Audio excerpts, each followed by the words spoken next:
Hello, नमस्कार दोस्तों। आज हम बात करेंगे पंजाब नेशनल बैंक के स्टॉक्स के बारे में और कल के दिन इस स्टॉक्स में गिरावट दिखाई दे सकती है। उसके पीछे का रीजन यहाँ पर अगर आप देखेंगे तो जो स्टॉक्स में गिरावट दिखाई दे रही है वो तो ग्लोबल मार्केट की वजह से दिखाई दे रही है। मार्केट अभी स्टेबल नहीं हुआ है, स्टॉक्स में भी कोई भी स्टेबल हमें नहीं दिखाई दे रही है अभी तक। क्यों? क्योंकि स्टॉक्स एक तो हमारा 200 डेज के मूविंग एवरेज के पास में खड़ा है और दूसरी बात स्टॉक्स में 5 से 7 कैंडल लगातार हमारी रेड बनती हुई दिखाई दे रही है और स्टॉक्स की जो प्राइस है वो हमारे इस कैंडल के हाई से रिजेक्ट होकर के नीचे की तरफ आई है।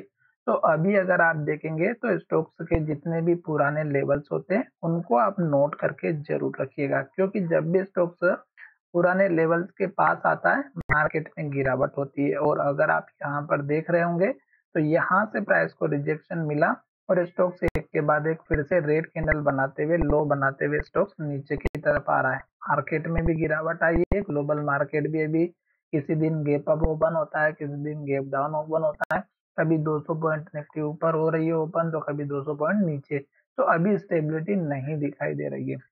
दूसरी बात, स्टोक्स अपने बिल्कुल सपोर्ट लेवल के पास में खड़ा है।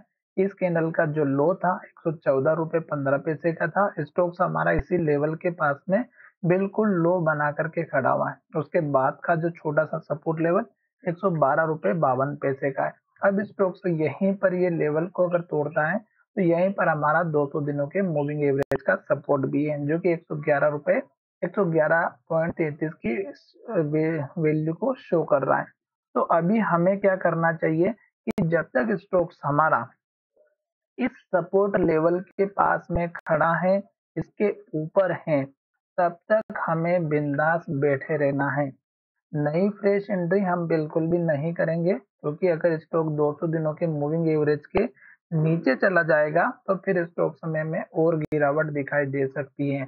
तो हमें क्या करना है, केवल हमें स्टॉक्स में इस लेवल को वॉच एंड वेट का काम करना है, क्योंकि अगर स्टॉक्स हमारा इस लेवल के मूविंग एवरेज का सपोर्ट ले लेता है तो बहुत अच्छी बात है, अदरवाइज स्टॉक्स में भारी गिरावट दिखाई दे सकती है। तो इसलिए आपको वेट करना चाहिए। छोटा सा टारगेट अगर आप चाहें तो इस कैंडल के लो का रखिएगा, जो कि पहला लेवल है 115 रुपए 70 पैसे का और दूसरा लेवल 118 रुपए के आसपास का। तो 118 रुपए का आप एक अपना छोटा सा लेवल लेकर के रखिएगा, 117 रुपए 80 पैसे से 118 रुपए के बीच का। तो ये आपके छोटे से मैंने एक लेवल बता दिया है।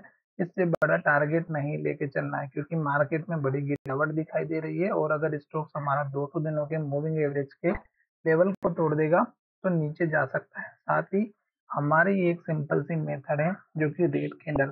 तो जब तक रेड कैंडल बनाएगा, लो बनाएगा, हमें स्टॉक्स में एंट्री नहीं लेना है, केवल वेट करना है। साथ ही अगर आप चाहें तो मैं कैंडल के अंदर जो एक्टिविटी होती है बाइंग और सेलिंग की, उसको भी मैं किसी और दिन बता दूंगा, क्योंकि मेरे पास में एक ऐसा सॉफ्टवेयर भी है जो आपको पता नहीं होगा। यहाँ पर अगर आप देखते हैं तो ये मेरा सॉफ्टवेयर है, मैंने इसको कनेक्ट नहीं करके रखा हुआ है।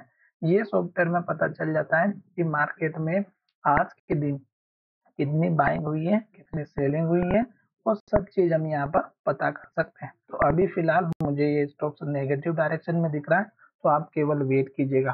तो चलिए वीडियो को यहीं विराम करते हैं। धन्यवाद, मिलेंगे नई वीडियो में।